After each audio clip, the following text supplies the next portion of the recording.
Hello everyone, welcome to our classes. Students, आज हम अपना जो टॉपिक करेंगे वो है definitions, finite set, countable set, uncountable set. Then उसके बाद हम पढ़ेंगे जो क्यू है सेट ऑफ रैशनल नंबर्स, वो डी न्यूमरेबल है। एग्जाम के हिसाब से ये काफ़ी इंपॉर्टेंट टॉपिक्स है। तो आइए स्टार्ट करते हैं। जैसे कि आपको स्क्रीन पे दिख रहा है फाइनाइट सेट की डेफिनेशन लिखी हुई है। तो कोई भी अगर आप सेट ले लो बी, जैसे हमने इसमें क्या लिया है, सेट बी लिया है, ठीक है, ये सेट लिया बी। इस सेट बी को मैं फाइनाइट सेट कब बोलूंगा? जब या तो ये बी एम्प्टी हो, if and only if either B is empty, और जो बी है वो इक्विवेलेंट हो। किसके इक्विवेलेंट? कुछ नंबर्स के इक्विवेलेंट। अब ये एन कुछ भी हो सकता है, ठीक है। अगर सपोज एन 10 है तो हम बोलेंगे कि जो बी सेट है उसके पास 10 एलिमेंट्स हैं। अगर n इधर लास्ट में 1 से स्टार्ट होते होते n 100 है तो मैं बोलूंगा b के पास 100 एलिमेंट्स है। क्यों? क्योंकि b इस सेट के इक्विवेलेंट है। इक्विवेलेंट का मतलब है जितने एलिमेंट इसमें उतने एलिमेंट इसमें।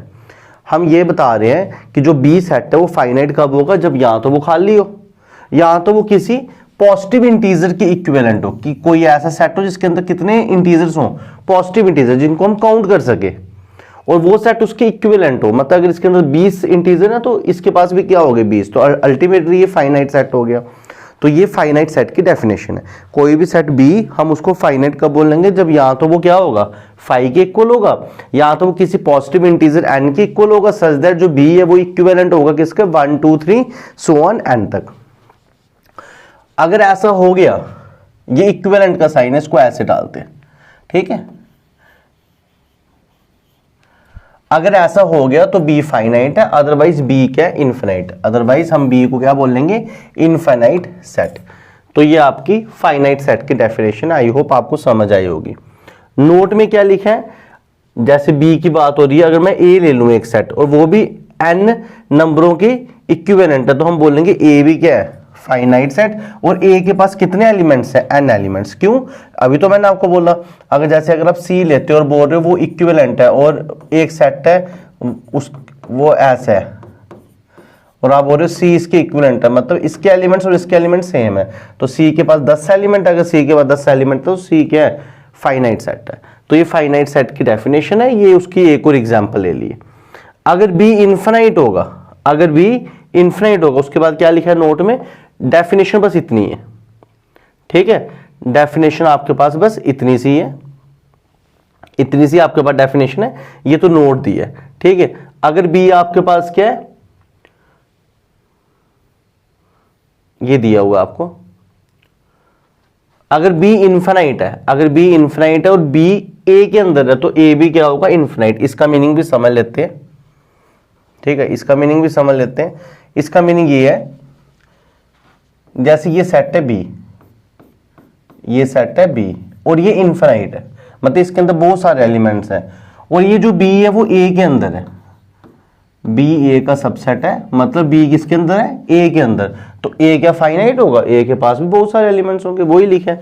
अगर बी इनफिनाइट है और वो किसी का सबसेट है, तो जो बड़ा वाला सेट है, ए को हम सुपर सेट बोलते हैं, जो बड़ा वाला सेट है वो भी क्या होगा? इनफिनाइट होगा।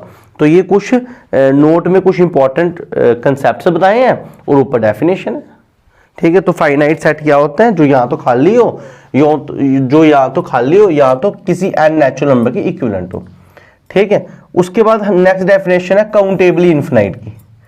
काउंटेबली इनफिनाइट सेट क्या होता है? इसी का दूसरा नाम है डी न्यूमरेबल सेट क्या होता है? इसी का तीसरा नाम है इन्यूमरेबल सेट क्या होता है? इन्यूमरेबल, काउंटेबली इनफिनाइट और डी न्यूमरेबल, ठीक है। देखो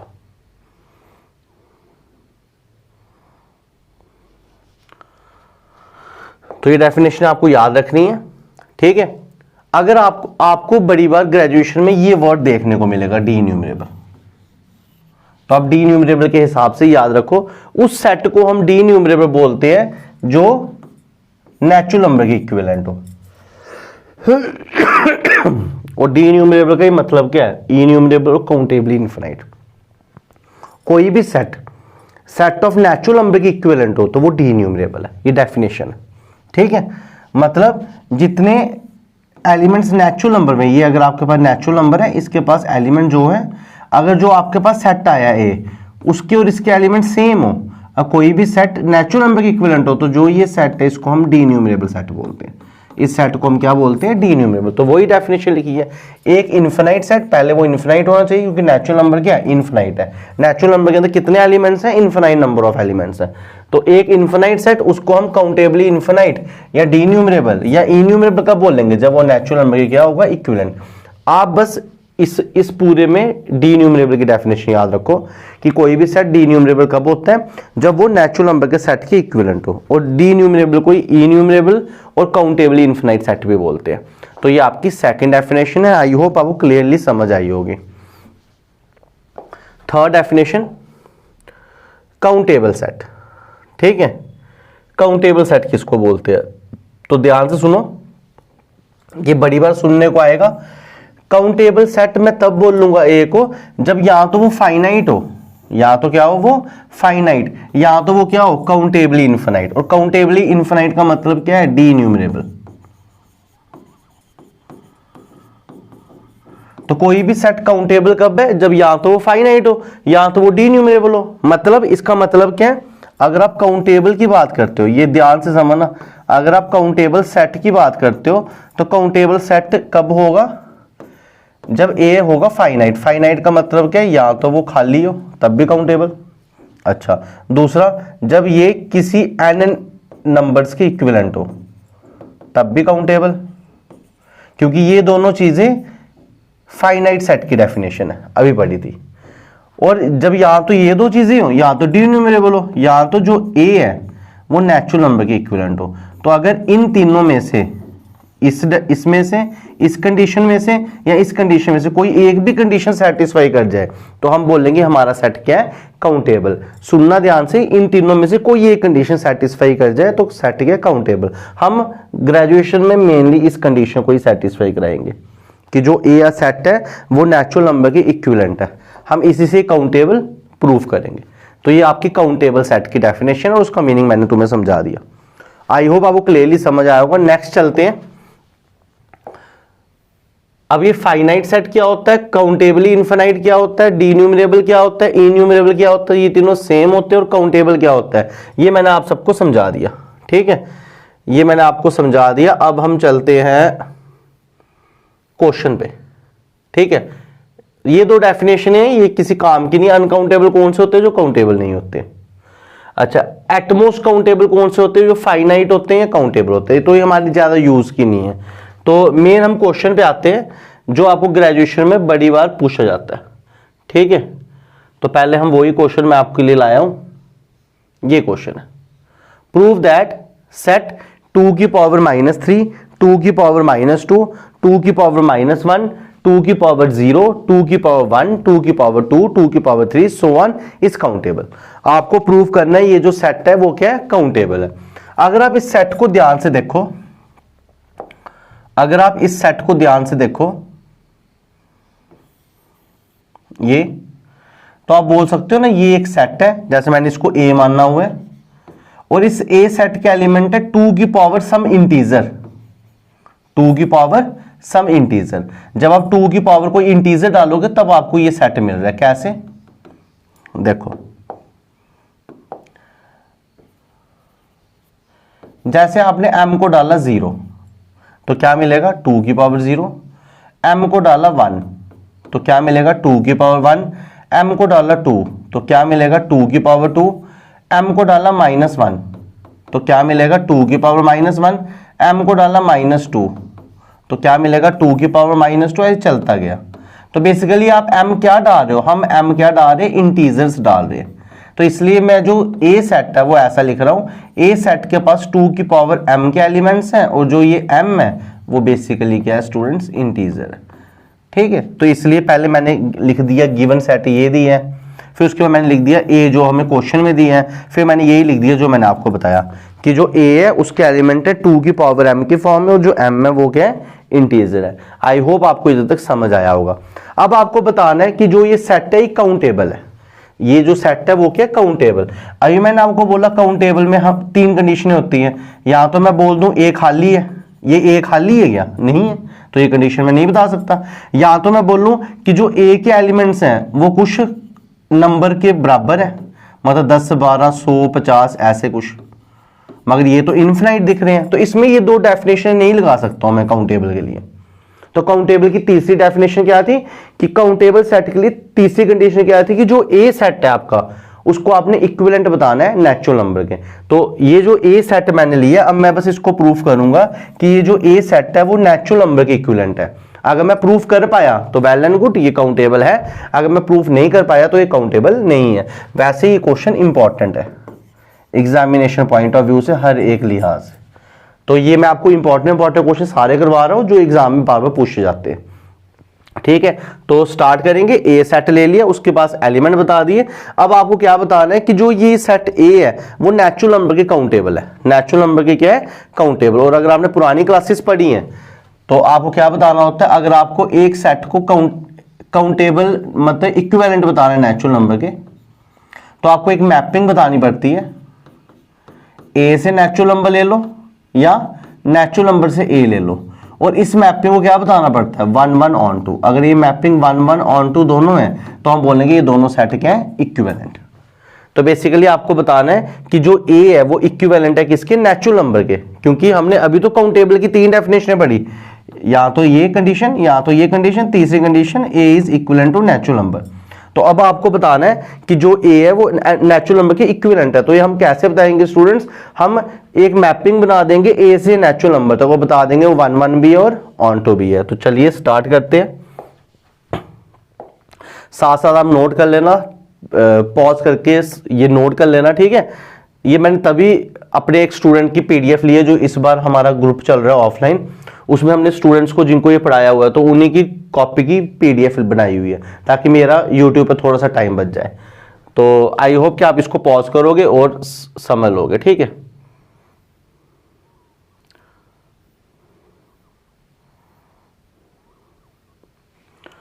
अब क्वेश्चन स्टार्ट करने से पहले मैं आपको एक चीज और समझा देता हूं।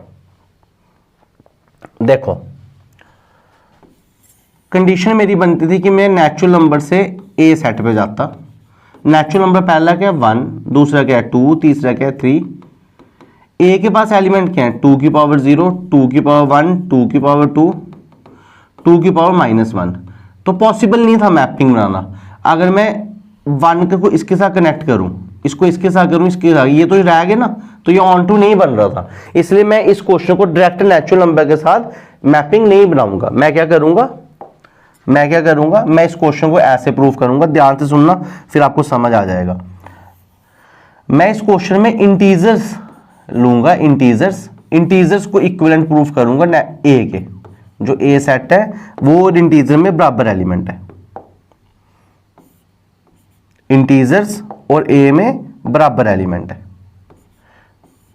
मैं प्रूफ करूंगा जो सेट ऑफ इंटीजर्स है, क्योंकि इंटीजर्स स्टार्ट होते हैं 0, मैं 0 को जोड़ दूंगा ऐसे, 1 को जोड़ दूंगा ऐसे, 2 को जोड़ दूंगा ऐसे,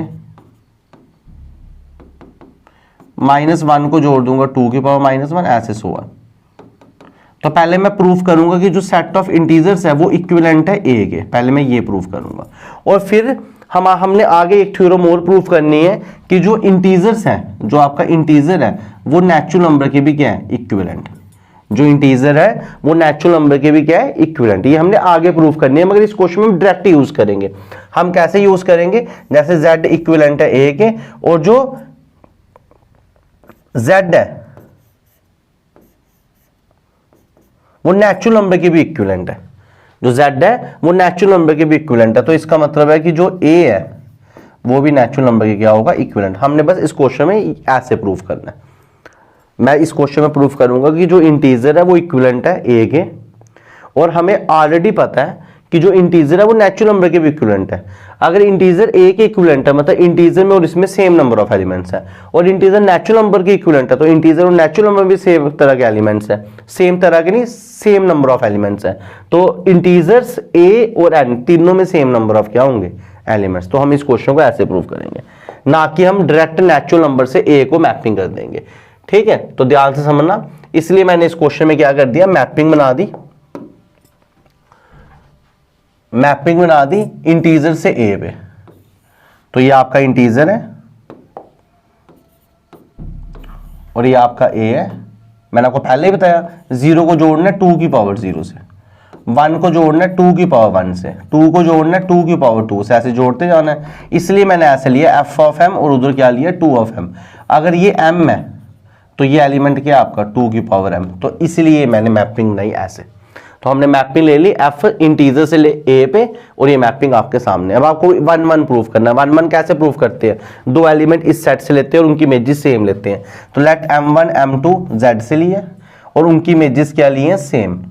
अब f ऑफ m1 का मतलब क्या है, ये जो m1 है इसको उठा के इधर डालो। मैंने आपको पहले भी बताया 2 की पावर m1 2 की पावर m2, दो बीच में इक्वल है, ये भी 2 की पावर ये भी 2 की पावर, तो 2 2 हम कैंसिल कर सकते हैं। तो m1 और m2 भी क्या होगा, इक्वल होगा।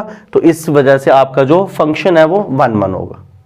ये जो फंक्शन है वो 1 1 आपको सामने भी दिख रहा है, डिस्टिंक्ट एलिमेंट्स के डिस्टिंक्ट इमेजेस है, तो ये 1 1 की डेफिनेशन होती है। ठीक है, तो हम तो ऐसे ही करेंगे जनरल तरीके से प्रूफ। आई होप आपको ये समझ आ गया होगा। बिल्कुल सिंपल लैंग्वेज में लिखाया हुआ है मैंने बच्चों को, और बिल्कुल सिंपल लैंग्वेज में आपके सामने। ठीक है, अब आगे देखते हैं ऑन टू। आगे हम क्या देखेंगे, ऑन टू। ठीक है, ऑन टू कैसे, देखो आपको पता है ऑन टू के लिए इधर से एक एलिमेंट लेते हैं, तो मैंने y ले लिया a से, फिर इस y के लिए एक x इधर ढूंढना है, कहां पे, z में। अगर y आपने a से लिया तो y किसकी फॉर्म में होगा, y होगा 2 की पावर m की फॉर्म में। क्यों, क्योंकि a के जितने एलिमेंट है वो 2 की पावर m में, वही लिखा मैंने। तो y किसकी फॉर्म में होगा, 2 की पावर m। अगर y आपका 2 की पावर m की फॉर्म में है, अगर y आपका किसकी फॉर्म में, 2 की पावर m की फॉर्म में, तो जो ये m है ये डेफिनेशन ही बता रही है ये क्या होगा, इंटीजर। तो m अपने आप आपको इंटीजर में मिलेगा, आपको m ढूंढने की जरूरत नहीं पड़ी। हमने बस एक y लिया a से और a के पास एलिमेंट है 2 की पावर, और जो 2 की पावरें हैं, जो पावरें हैं वो क्या है, इंटीजर। तो जो जब 2 की पावर ली तो ये m आपको अपने आप इंटीजर में मिल गया। तो वही लिखा है m belongs to domain, m अपने आप डोमेन में आ गया, सच दैट जब आप इसकी इमेज निकालो तो वो यही आएगा। ये भी आपको प्रूफ नहीं करना पड़ा, क्यों, ये तो क्वेश्चन में गिवन है। ठीक है, हमने क्या किया,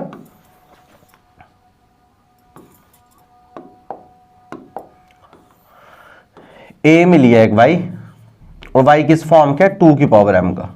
जब y 2 की पावर m का फॉर्म है तो अल्टीमेटली जो ये m है ये तो इंटीजर है, तो ये तो इधर अपने आप मिल गया। और जब मैंने इसकी इमेज निकाली, इसके ऊपर f ऑफ m लगाया, तो वो क्या बना, y बना। ये तो डेफिनेशन बता रही है, तो वही मैंने ये लिख दिया। तो मैं बोल सकता हूँ हर y के लिए एक m इधर है, सच दैट जब मैं उसकी इमेज कर रहा हूँ तो वो क्या बन रहा है, y बन रहा है। इसका मतलब ये फंक्शन ऑन टू भी है। अगर ये फंक्शन ऑन टू है तो ये फंक्शन बाइजेक्टिव है। अब ये जो फंक्शन बाइजेक्टिव है ये इंटीजर से a के ऊपर है, तो इसका मतलब जो सेट ऑफ इंटीजर है, जो सेट ऑफ इंटीजर है वो इक्विवेलेंट है किसका, a से। मतलब सेट ऑफ इंटीजर के अंदर जितने एलिमेंट्स हैं उतने a में है।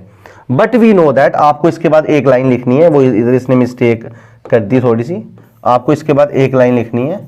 But we know that set of integers is also equivalent to set of natural number. Set of integers is also equivalent to set of natural number.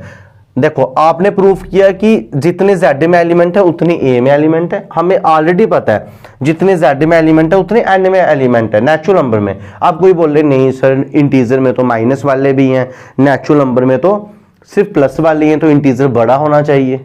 Integer set में तो बड़ा है, मगर उसके एलिमेंट्स जब हम काउंटेबिलिटी की बात करते हैं, इक्विवेलेंट की बात करते हैं, तो वो सेम आएगा। अभी हम आगे प्रूफ करेंगे। ठीक है, तो ऐसा नहीं है। तो जितने एलिमेंट्स z में है उतने किसमें है, उतने किसमें है, a में। और जितने z में उतने किसमें है, नेचुरल नंबर में। ये हम अभी ऑलरेडी आगे प्रूफ करेंगे। मैं बोल रहा हूं एलिमेंट्स काउंटिंग करोगे तो सेम है। मैं ये नहीं बोल रहा हूं कि जो एलिमेंट इसमें है वो एलिमेंट इसमें है। फर्क है दोनों में। जो एलिमेंट इंटीजर में है और जो एलिमेंट नेचुरल नंबर में आपस में सेम नहीं है। मैं काउंटिंग करोगे, इंटीजर के अंदर कुछ काउंटिंग करोगे और नेचुरल नंबर में काउंटिंग करोगे, तो काउंटिंग में जितने एलिमेंट्स हैं वो सेम है। ठीक है, तो ध्यान से, अगर इंटीजर और a में सेम एलिमेंट्स हैं, मतलब जितने z में एलिमेंट्स हैं उतने a में एलिमेंट्स हैं, और जितने z में उतने n में एलिमेंट्स हैं, तो हम बोल सकते हैं कि जो a है वो इक्विवेलेंट कितना हुआ, नेचुरल नंबर के। क्यों, जितने z में एलिमेंट है उतने a में, जितने z में उतने n में, तो तीनों में सेम ही हुए। तो ए और एन में भी क्या है सेम, तो ए इक्विवेलेंट है एन के, और जब भी कोई सेट नेचुरल नंबर के इक्विवेलेंट होता है तो डेफिनेशन क्या बोलती है, वो सेट क्या होता है, काउंटेबल सेट। तो ये जो ए सेट है ये आपका काउंटेबल प्रूफ हो गया, जो ये ए सेट है ये आपका क्या प्रूफ हो गया, काउंटेबल।